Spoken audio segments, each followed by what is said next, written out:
Nathan B. Stubblefield, a small-town country farmer and a self-taught inventor, surpassed anyone's expectations of him as an experimenter in the science of wireless technology. Stubblefield greatly influenced how we have our wireless phones and radios today. Stubblefield was born in the rural town of Murray, Kentucky as a third son to William and Victoria Stubblefield in 1860. His mother wanted his middle name to be Bowman, her maiden name, but his father, Captain Stubblefield, legally inputted Stubblefield's middle name as Beverly, after his grandfather, Colonel Beverly B. Stubblefield. Nathan always went by Nathan B. Stubblefield, most likely to keep peace in his family. Stubblefield did not want to follow his father's footsteps and go into the army, but was very interested in electricity and wanted to become an inventor. He went to a boarding school in Farmington, Kentucky, where he met Mae Buchanan. They dated for some time and then got married in 1881. He homeschooled his children because he was paranoid about his technology secrets getting out. Stubblefield's family had a small farm, but it made almost no profit. When his youngest child moved away, his life left him. Stubblefield started off his career by making his first invention, the Stubblefield lighting device. It was a new and useful improvement in the coal oil lamp lighters. It was like using a normal oil lamp, but without the glass chimney. Unfortunately, this invention never got past the patent office and was never manufactured or put out for sale.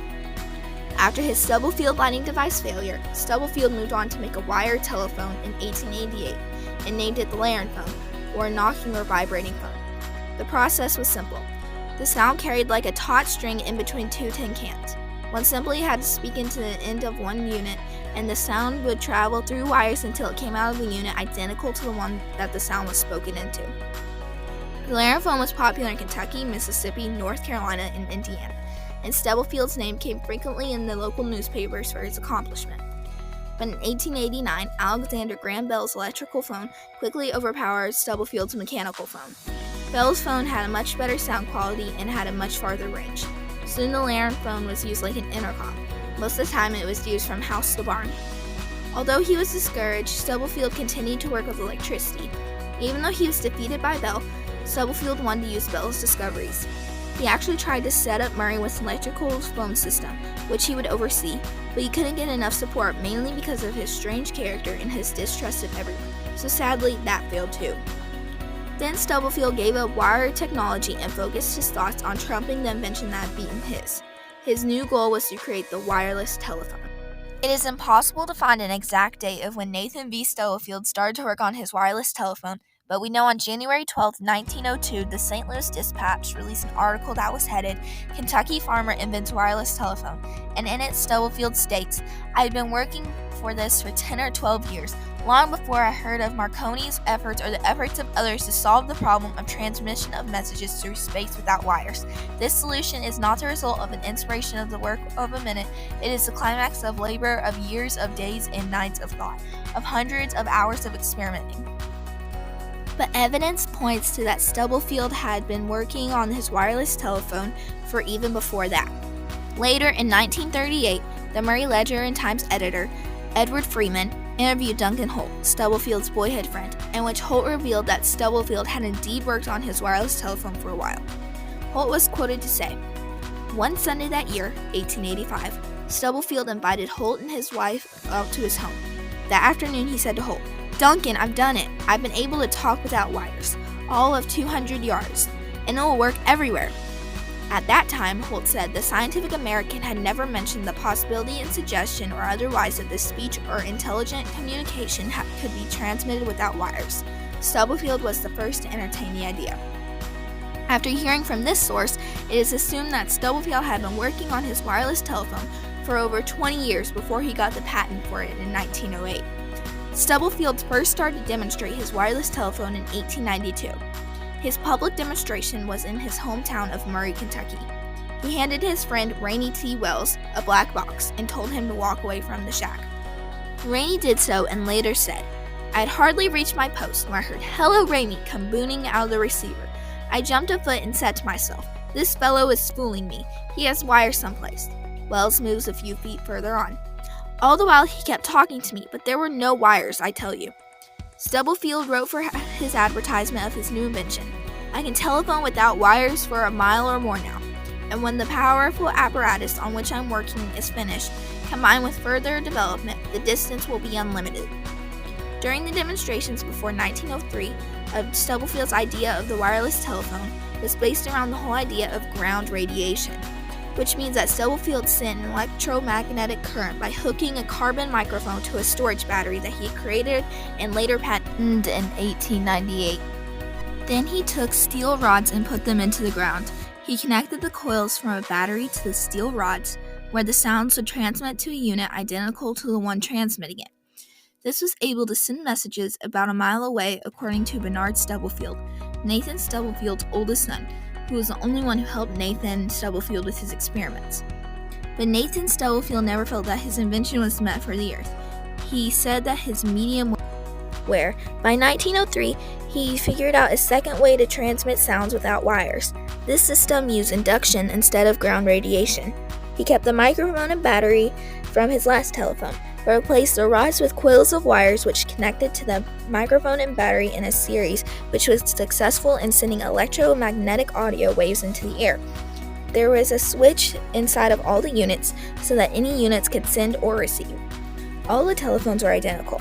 According to Bernard Stubblefield, who accompanied his father to the demonstrations in Washington, D.C. and other cities in 1902, this new use of induction could send and receive messages for a little over a mile.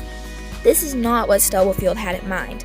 According to Stubblefield's calculations, the transmissions could travel for much longer distances.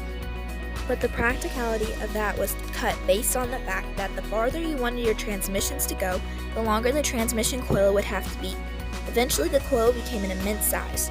Stubblefield tried to fix this problem by setting up a 40-foot coil to make the transmissions longer, but failed. Even though the system had a very significant limitation to it, Stubblefield still tried to get a patent for it and succeeded in October of 1907. He then returned to Murray and tried to set up a manufacturer to make more of his devices.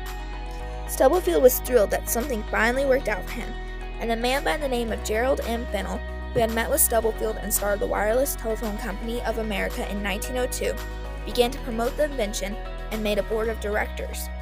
But when Fennell promoted the telephone, he greatly stretched the truth and said a few things that were downright false.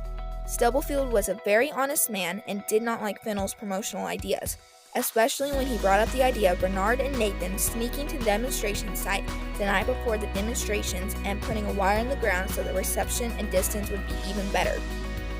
Stubblefield was very opposed to this idea, and even publicly announced that he was detaching himself completely from Fennell and the Wireless Company of America. He returned back to Murray. By this time, the same thing happened when Bell's electrical phone overtook Stubblefield's mechanical phone.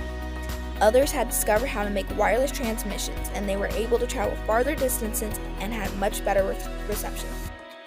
By August 24, 1908, Stubblefield had no money to make a financial backing to his phone and was making no income. He went back to his farm and his family after he failed to regain his fame. His family broke up in 1917 and left Stubblefield as a very lonely man at the age of 57 years old. He went around Murray and Callaway County looking for jobs and a place to live for several years. He found a place to live in 1923 on a farmer's property. The farmer's name was Carl Crisp, and Stubblefield lived in his barn. Stubblefield did chores around the farm, and while he was in the barn, he discovered how he had really never given up experimenting with electricity. He resumed his hobby and used it on the farm sometimes. But sadly, on the last day of March in 1928, Crisp and other neighbors noticed how there was no smoke coming from Stubblefield's barn. They decided to investigate and found Stubblefield's dead body on the floor. He was buried in Bowman Cemetery, a couple miles away from Murray. In 1930, L.J. Horton, a teacher from Murray State's Teacher College, tried to get Stubblefield labeled as the father of the radio, but failed. Why though? Can Nathan B. Stubblefield be considered the father of the radio? All signs point to no. The waves he used were so far underneath the modern frequencies we use today. Another reason is how Stubblefield made his wireless transmissions.